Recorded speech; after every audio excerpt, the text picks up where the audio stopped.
बोले जही विधि नाथ हो यह हित मोरा। हे भगवान, जो आपको ठीक लगे, जिससे मेरा हित होता हो, वह चीज मुझे दे देना। और भगवान से कुछ भी नहीं मांगना चाहिए। बोले मांगना और लेना देना तो व्यापारी का काम होता है, भक्त और भगवान में लेना देना कुछ नहीं होता है। तो मन की कामनाओं को लगाम रखते हुए महाराज मनुष्य क्या किया है, वो तो जो है उसके मन आए तो कुछ भी मांग ले, वो तो चलती नहीं है ना हमारी। नहीं तो अगर भगवान सामने खड़े हो जाए, कहीं मांगो क्या मांगना है, तो कोई नहीं कहेगा कि भगवान हमें भक्ति दे दो। सब यही कहेंगे कि महाराज ऐसा कर दो, वैसा कर दो, इसको नौकरी लगा दो, मेरा एक प्लॉट और हो जाए, मेरा एक मकान और हो जाए। बस ये छोटी छोटी चीजों के चक्कर में ही हम भगवान को भी महत्व को नहीं समझेंगे। तो भगवान को मांगना ही भक्ति है। जैसे हम सुबह संकल्प करते हैं और संकल्प करते समय महाराज कितनी चीजें मांग लेते हैं। बोले अप्राप्त लक्ष्मी प्राप्त्यर्थम, प्राप्त लक्ष्मी चिरकाल संरक्षणार्थम।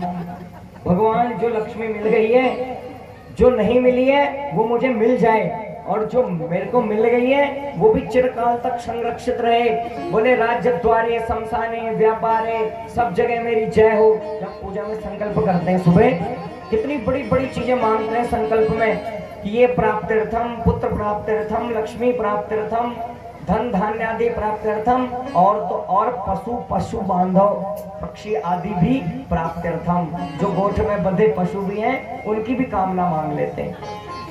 कोई भी भगवत प्राप्त्यर्थम, भगवत प्रीत्यर्थम, श्री सीताराम चरण कमल भक्ति प्रीत्यर्थम, ऐसा संकल्प कोई भी नहीं करता।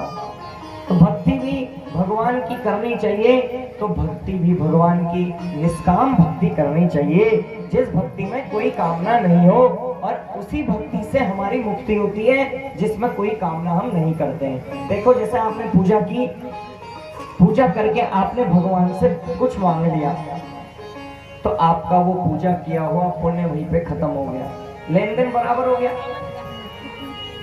हमने सुबह से शाम तक व्रत रखा और कहा हे भगवान तू ही देखना, हे भगवान मेरा ये अच्छा कर देना, मांग लिया, तो भगवान ने जो पुण्य है वो तो तुम्हें मिलेगा ही, आज नहीं तो बाद में मिलेगा, 3 पक्ष में मिलेगा, 3 महीने में मिलेगा, अधिक से अधिक 3 साल में मिलेगा।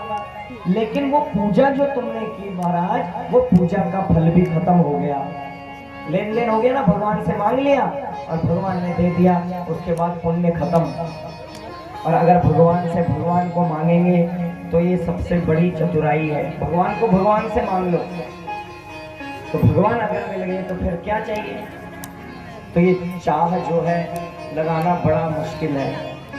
हम जो चाह भगवान से ना लगाकर चाह हम संसार में लगा रहे हैं। बोले चाह पैसों से रुपयों में आने लगी, चाह रुपयों से नोटों में जाने लगी, चाह नोटों से होटल में जाने लगी, चाह होटल में बोतल खुलाने लगी, चाह क्या क्या न कराने लगी। ये चाह बड़ी खतरनाक है, ये तो धीरे धीरे बढ़ती है। बोले पहले पैसा आया, पैसे से रुपया आया, रुपये से गाड़ी आई, फिर मोटर से होटल में जाने लगी, होटल में बोतल खुलाने लगी। ये चाह क्या क्या न कराने लगी। बोले चाह जी से लगी जी जरा हो गया, चाह हरी से लगी जी हरा हो गया, चाह उनकी हमें हर दम चाहिए, अगर वह हमें चाह ले तो फिर क्या चाहिए।